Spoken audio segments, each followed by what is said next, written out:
a.m. Many people say that the quietest time of the night is between 3 a.m. and 4 a.m. But some people also believe that strange things happen during those hours.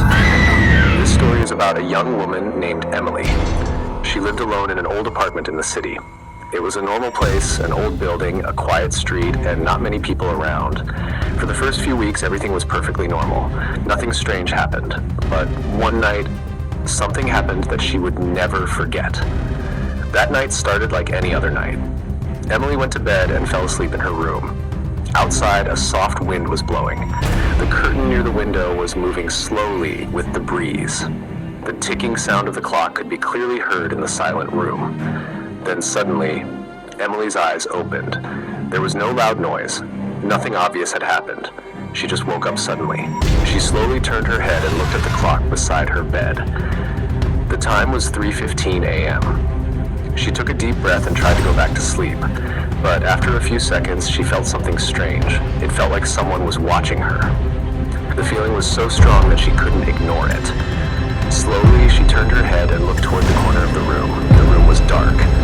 At first, she couldn't see anything clearly. But then, she noticed something unusual.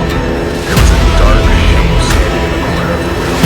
At first, she thought it was just a shadow. Something created. She rubbed her eyes and looked again. But the shape was still there. And the strange thing was, it wasn't touching the wall. It was standing slightly away from it, just like a person standing quietly in the dark. Emily's heart started beating faster. She was too scared to move. The entire room was silent. For a few seconds, it felt like time had stopped. Then slowly, the shadow moved. It moved very slowly, almost like someone taking careful steps in the dark. Now the shadow was getting closer to the bed. Emily's body felt frozen with fear. She wanted to scream, but no sound came out. A few seconds later, the shadow stopped. Now it was standing right in front of her bed. Emily tried to see its face, but there was no face, only darkness. Then suddenly, she heard a faint whisper in the room. The voice was extremely quiet, so quiet that no one else might have heard it, but Emily heard it clearly. The whisper said, "You have seen us." A cold chill ran through her entire body. Suddenly the room light started flickering. Once, twice, then the light went out. The room was completely dark. A few seconds later, when the light came back, the shadow was gone.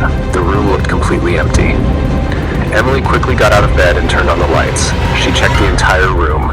The closet, the door, the window, everything was closed. There was no one inside the room. She tried to convince herself that maybe it was just a dream. But that night, she couldn't sleep again. The next morning, when sunlight entered the room, she looked toward the wall, and at that moment, her hands started shaking. There were long scratch marks on the wall, as if someone had dragged their nails across it during the night. And between those scratches, there was something else. A strange mark. A number. The number was clearly visible. 3:15. Emily moved out of that apartment the same day. She found another place to live and never went back there again. But the story doesn't end there. A few months later, a new person moved into that apartment. After a few days, the new tenant told the neighbors something strange. He said that every night, exactly at 3:15 a.m., he wakes up suddenly. And every time he wakes up, he feels like someone is standing in the corner of the room, watching him, waiting, maybe waiting for someone else to see it again.